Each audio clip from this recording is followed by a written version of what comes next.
Again, and this is another in the series of educational articles about the Friesian horse inspection, or also known as the Keuring, which is a Dutch word. And I've been asked to put together these articles for people who are just trying to learn a little bit about it. It's based on my experience in education. My family and I run a small breeding operation, so we pay a lot of attention to this. But I do encourage you to go to your local fauna chapters. I was asked to do this on behalf of my local chapter, and the local chapters bring actual inspectors in to give two-day long clinics on this. So I very much encourage you to join your local chapter and try to attend these clinics to understand this much better. I've given a few articles already on judging conformation and the walk and the trot, and this particular lesson is going to be basically how do those things come together. Now that I've got a score, what does it mean to me and what do I do with it?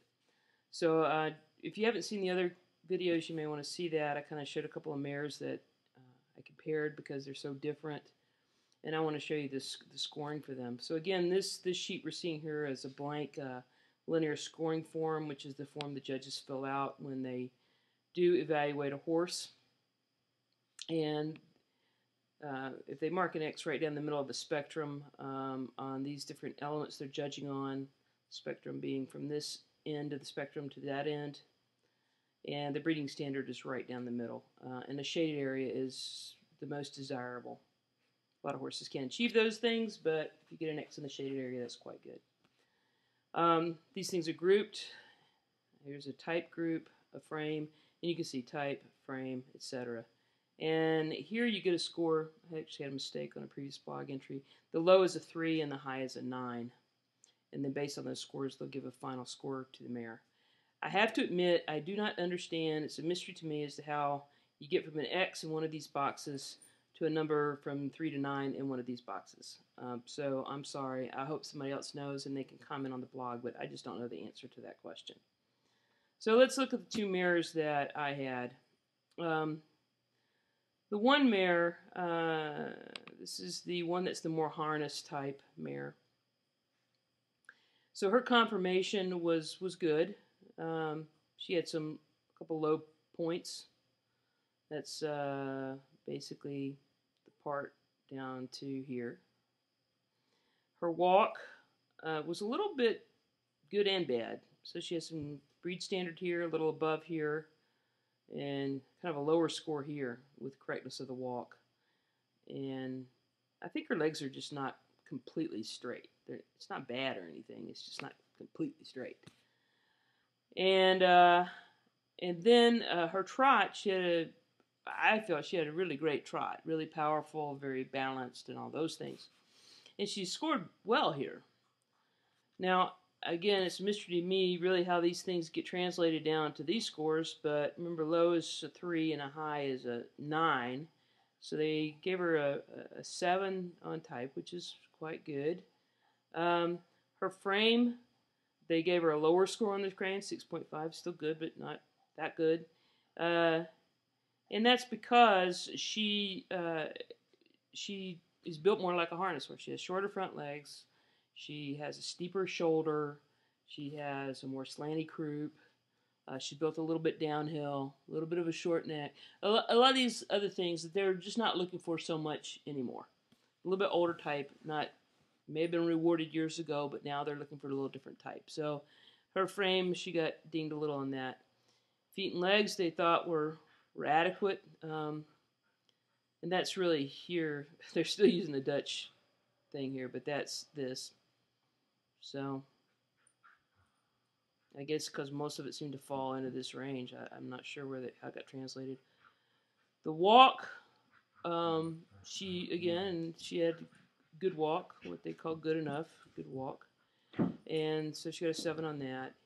And the trot, they gave her 7, which I almost thought was a mistake. I thought surely this would be like about a 7.5 or so. But that's not what they gave her. I guess they wanted to see more up in the shaded areas to give her a higher score. So she had, and they score 60% on movement and 40% on conformation, which are these things. And she ended up being a star mare with a second preemie. So a star mare is usually with the number right around 7, and she's a tiny bit lower than that if you average these, but if you give more weight to the movement ones, she just squeaked by and got her star rating.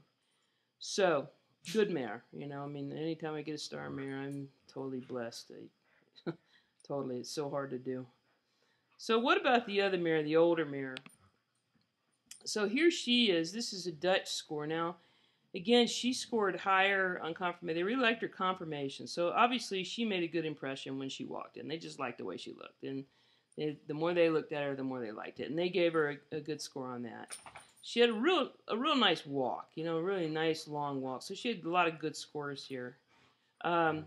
This, by the way, is, oh, here's the impulsion. So I had told you before it was one thing on trot, but actually they scored 2. And they scored her both high on the trot. I don't quite understand it, but okay, I'll take it. Color, she's very black. That's what this is. Mane, she has more than typical mane. So her score, she had a lot over here. They just seemed to really like the mare, you know. And so how did she do? Well, typey, they thought she was above in type, above in her frame, above in her feet and legs. I mean, no, right at adequate on feet and legs. Very good walk. She got an 8 on her walk. Just, you don't see 8s very much, so I'll take it. You know, little bit lower on her trot, but still, this was kind of shocking to me that her trot and this trot were the same. So if you haven't seen my video on judging the trot, you should look at those. These mares have completely different trots, completely different. And this trot is the one that a lot of people the ones that think all they care about is high knee action, they would have hated this trot. But if they looked at the back and they saw how she reached under with that, then they would have liked the trot. So, again, I encourage you to go back and look at that. So what now am I going to, by the way, this, if they get a 7.5 or more, or close to 7.5 or more, then they get first premium. She made a start with the first premium. So that was a shocker for me, but I was very happy. I love the mare. It's a beautiful mare, nice modern mare, and she did well. So, and the judges' comments, by the way, on this mare were on this mare, the one that was more recent. The judges' comments said she's good in everything, not great in anything, good, and we make her a star. This one, they said they really liked her confirmation, and they said that she had the kind of confirmation they were looking for. They really liked her walk, and they said that, and then they said that she lacked power in the trot. so that was basically their comments. Now, what am I going to do with this information? Well, and what would you do with the information for your horse? Well, first of all, it sort of depends on what you plan on doing with the horse. If you plan on just having it as a performance horse, where this kind of information might be helpful, is it will tell you a little bit about what these judges, who are very experienced, what they see as areas of strength and weaknesses of your horse based on its genetic disposition, based on, you know, how it's built, and of course the level of training they saw when it was there, and conditioning and things like that, and how it performed that day. I mean, every day can be different, but based on what they saw at that time, they can tell you what they thought were its strengths and weaknesses, and then when you train the horse, you can use that and judge that too. If you're a breeder, this is really important, and again, my family are breeders, and we look at this to see what the horse's strengths and weaknesses are, and then try to breed stallions that have the opposite, you know, the stallion's strong where the mare is weak, and try to have a better offspring that way. So what I've done with these two mares, and it's kind of interesting, they're so different, and they scored differently. They both had good scores, but they were different things. And it's kind of obvious that this horse on the left here, if I'm going to try to breed her to a stallion that can improve on the frame and the typiness. I felt her gaits were really good, and I think it shows here. You don't necessarily see that in the score. It's kind of funny. I think in a way, first impressions hurt her a little bit, and so they didn't quite give her as high here. And I think in this mare it was the opposite. The first impression was really good, and then it caused them to feel good about her at the end. So I don't know. I'm just guessing here, but I think this mare's movement's really good, but she could use some work on her build. So I'm going to look for a stallion that's real typey, tall. Not so worried about the movement, although a longer walk would be good. With this mare, like her conformation a lot, and she has the modern lines. She's good for a riding horse. Her walk is good, so that's good because that's a pretty tough gait to have a good gait. I think her trot needs a lot of work. And if I bring her up, let me see if I can bring her up again here where you can take a look at her. Okay, if you look at her conformation here, this is something I've never liked about this mare. I think she's beautiful here, and I think this part is kind of weak.